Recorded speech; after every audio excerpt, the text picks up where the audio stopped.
Hello， 大家好，我是幸福的眼泪。那天我一扭头，突然发现家里有个石磨，这可给我激动坏了，从来没用过这玩意儿，让我老公给我搬到院里。今儿我就给你们做个古法豆腐，把这泡好的黄豆放进石磨的小洞洞里。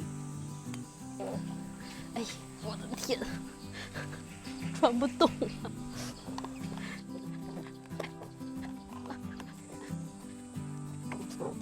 哎，会不会我转反了呀？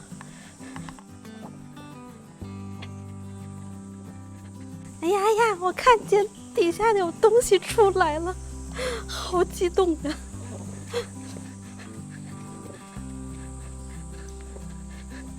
哎呦，有点晕，有点晕。等会儿啊，歇会儿。哎呀，豆包！万万没想到，这东西看着挺好玩，但真干起来，我感觉可真不是人干的呀。你们看一下啊，我已经磨了半个多小时了，才出来这么一点儿。我已经后悔说要做古法豆腐了，但是既然说了，我还是再坚持一下吧。我使劲的转圈圈，转得我头晕眼花，两眼冒金星，连狗都不陪我玩了，都进屋吹空调去了，我还在这儿转圈圈呢。我想放弃，我想放弃，我想放弃，我想放弃。哎，好嘞。转了1个多小时的圈，就弄了这么点出来，我要去把它煮了尝一尝。再把剩下的豆用机器打了，两个对比一下口味儿。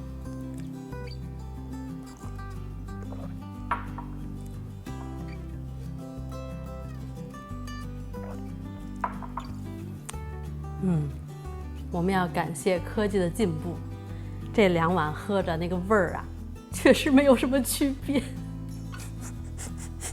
好吧，那就做个家庭版的豆腐吧，好像做起来还挺简单的。我先尝试做个盐卤豆腐。200克干黄豆提前放冰箱泡水1晚上，把泡好的豆子放进破壁机里，再加水到1600毫升的水位线，用机器打成生豆浆，把豆渣过滤出去。这个过滤的布要选择细一点的，豆浆里尽量不要有太多渣，不然会影响豆腐的成品。然后把过滤好的豆浆煮熟，煮豆浆的时候尽量选择一个大点的锅，大火煮开，开锅以后转中火，持续煮5分钟就可以关火了，还要不停的搅拌，防止糊锅。表面有浮沫了，就把浮沫捞出去。这个是做盐卤豆腐要用的凝固剂，它是将海水或者湖盐水制盐后，残留于盐池内的母液蒸发冷却后析出氯化镁结晶形成的卤块。某宝上就可以买到，可以直接搜盐卤就出来了。把盐卤用水化开，充分的搅拌均匀。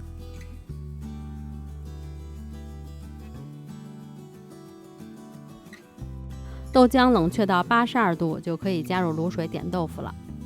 用小勺少量分次的添加卤水，然后用勺子轻轻地搅拌这个豆浆。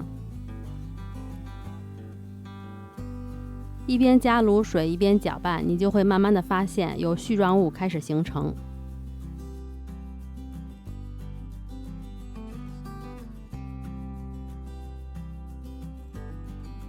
基本上是卤水加完，豆浆里就会形成很多的絮状物，这个时候就可以停止搅拌了。然后就静置等待10分钟。10分钟以后看它已经凝固了，这样就可以压豆腐了。压制豆腐的过程中会有豆腐水流出来，把模具放在一个大盆里，铺上豆包布，把豆花放进去，全部放入以后，再用勺子压一压，给它压平，然后把布先盖上，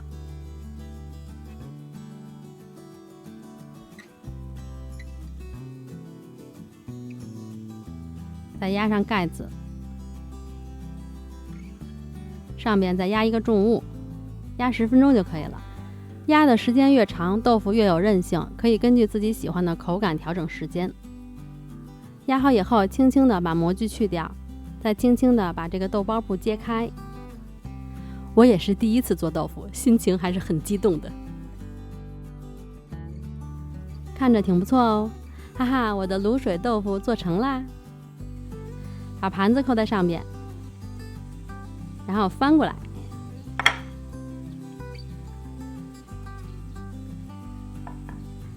哇哇哇哇哇！激动人心的时刻到了！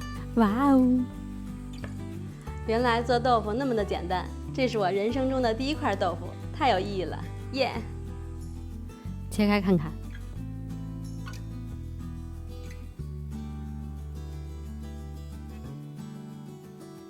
哇，是不是看着还挺好的？自己做的豆腐真的太有成就感了，而且做起来真的不难哎！还没有试过的小伙伴们，强烈建议你们试一试。卤水豆腐做成了，那再来挑战一下石膏豆腐吧。前面的步骤都一样，还是200克干豆泡发后加水到1600毫升水位线打成豆浆，然后再把豆浆煮熟。石膏粉里加入40度以下的温水化开。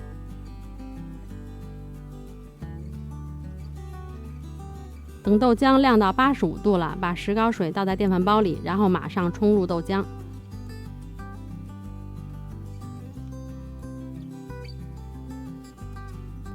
把表面的浮沫捞出去，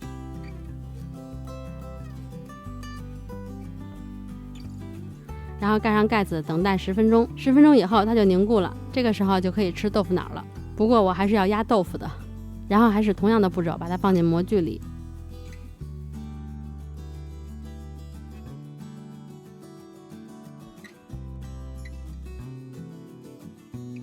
石膏豆腐比卤水的嫩，压的时间要长一点，我压了30分钟。哎，有没有看到它是咚咚的？因为豆腐比较嫩，可以把它放在清水里，这样它就不容易碎。其实你们有没有觉得，我下次可以用一个稍微大一点的模具？这个模具好像还是小了一点，做出来的豆腐比较高。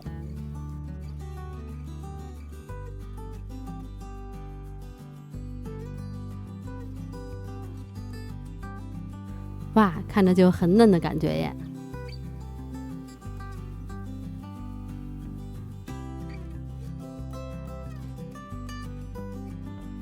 耶，好棒！石膏豆腐也成功了。但是它为什么里边会有空的地方呢？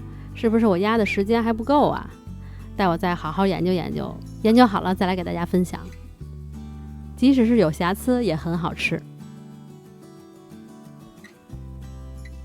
既然前2个都挺成功，那不如再挑战一个内酯豆腐。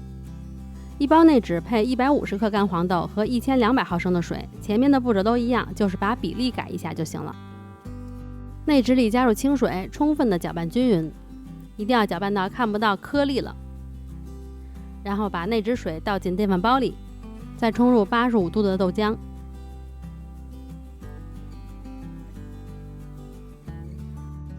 再把上面的沫子捞出去，盖上盖子，等待10分钟。10分钟以后，内酯豆腐脑做好了，然后还是把它放进模具里压成豆腐，差不多也是半个小时就可以了。